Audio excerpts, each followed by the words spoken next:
ఎంత గొప్పగా మాట్లాడినాము, ఎంత గట్టిగా మాట్లాడినాం అనేది లెక్క కాదు, ఎంత నిజాయితీగా మాట్లాడినాం అనేది లెక్క. ఎందుకంటే ఇంకో మాట చెప్పాలంటే ఎన్ని పుస్తకాలు చదివినాం అనేది గొప్ప కాదు,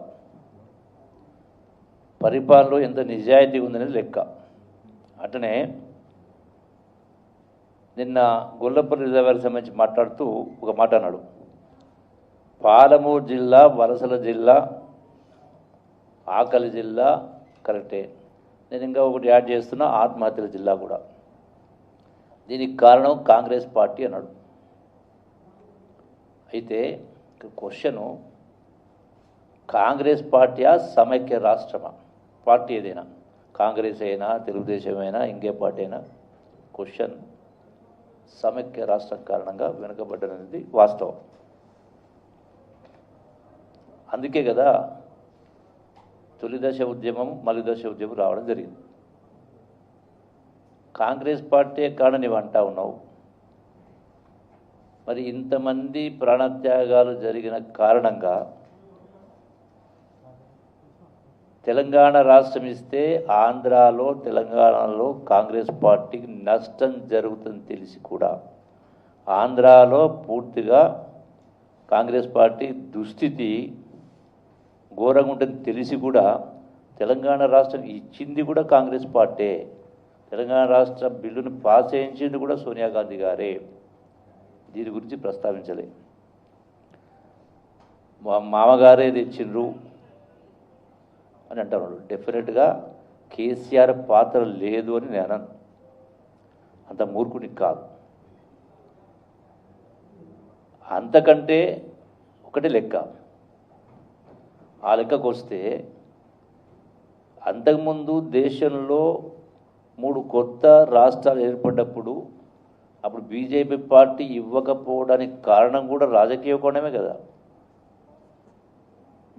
బీజేపీ తెలంగాణ ఇవ్వకపోవడం, ఇలా తెలంగాణ ఇచ్చిందంటే రాజకీయ కోణంగా నష్టం జరుగుతుందని తెలిసి కూడా ఇచ్చిందంటే సోనియా గాంధీ. తెలంగాణ రాష్ట్రం ఇచ్చినందుకే కదా కేసీఆర్ గారు ముఖ్యమంత్రి అయింది. తెలంగాణ ఉద్యమంలో లేడు నేను అన్నాను. మరి ధనిక రాష్ట్రం అప్పచెప్పడం జరిగింది. సరే, ఆ లెక్కకి తర్వాత వస్తా. అంటే ఆయన అన్నటువంటి కాంగ్రెస్ పార్టీ కారణం అన్నదానికి జవాబు చెప్తా ఉన్నాను. రెండవది, ఈ యొక్క గొల్లపల్లి రిజర్వాయరు రైతుల కోసం ప్రజల కోసం కాదు, కాసుల కోసం కక్కుర్తి కోసం అని మాట్లాడాడు. అంటే మీరు కట్టిన ప్రాజెక్టులన్నీ కూడా కాసుల కోసం కక్కుర్తి కోసమేనా? మీరు కట్టిన రిజర్వాయర్స్ లేవా? ఇలా కాళేశ్వరంలో సుమారుగా 60-70 కాదు 150 టీఎంసీ, కాళేశ్వరంలో 170 సుమారుగా, I think subject correction, reservoir కట్టిండ్రు. అట్లాగే పాలమూరు అయినా అంతకుముందు కూడా కాంగ్రెస్ పార్టీ కూడా నాగార్జున సార్ కట్టిన, శ్రీశైలం కట్టిన, పోచపాడు కట్టిన, బాక్రానంగల్ కట్టిన ఎన్నో ఉన్నాయి. ఇవన్నీ కూడా కాసుల కోసమేనా?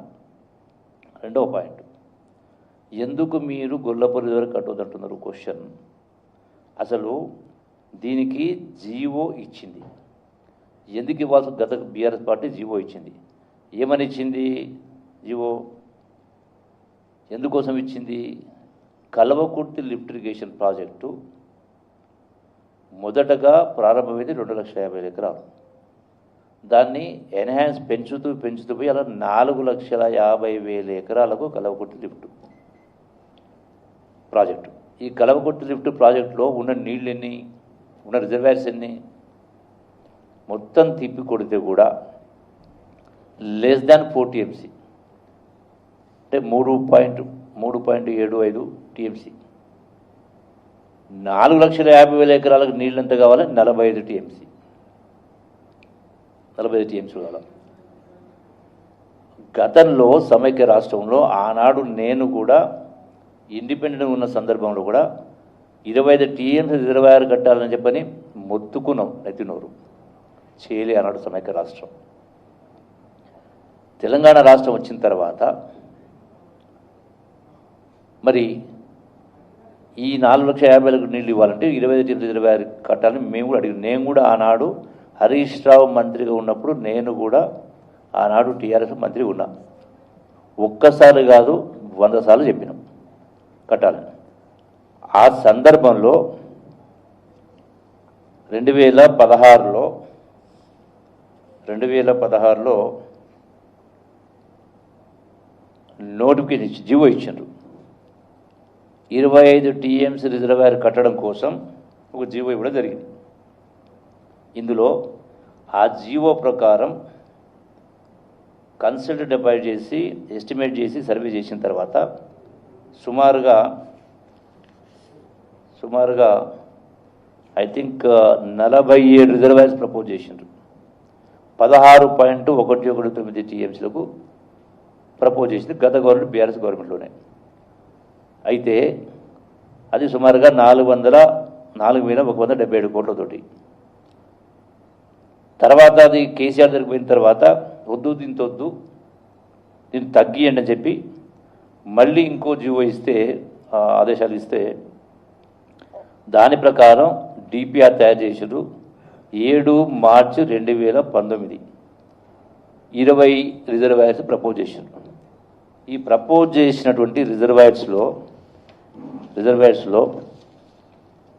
సుమారుగా అంటే ఈ గొల్లపల్లి దాంట్లో ఉంది, గొల్లపల్లి రిజర్వాయర్ ఉన్నాయి, దాంట్లో చాలా రిజర్వాయర్స్ ఉన్నాయి.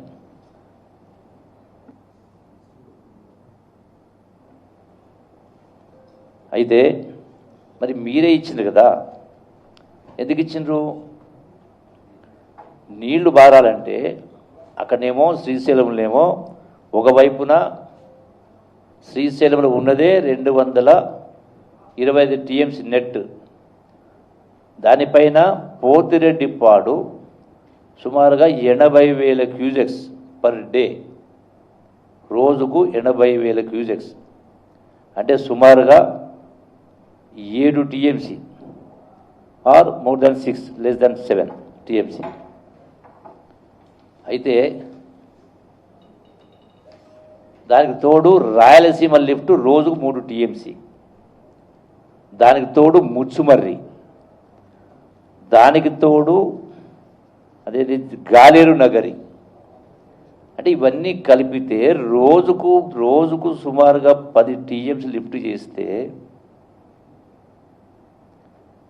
చేస్తే మరి శ్రీశైలం రిజర్వాయర్లో 20 రోజులు నీళ్లు ఉండవు. దానికి తోడు Palamuru lift 2 TMC per day, రోజుకు 2 టీఎంసీ. అంటే మీరు 30 రోజులు పంపింగ్ అన్నారు, 30 రోజులు పంపింగ్ చేయడానికే నీళ్లు ఉంటాయి కదా, దీంతో ఇది పంపింగ్ చేస్తే 20 రోజులకి ఇదొక 40 టీఎంసీ పోతుంది. ఇంకా కేఎల్ఐకైనా పాలమూరు లిఫ్ట్కైనా పంపింగ్ చేయడానికి నీళ్ళు ఎక్కడివి అన్నప్పుడు రిజర్వాయర్ కట్టుకోవాలా.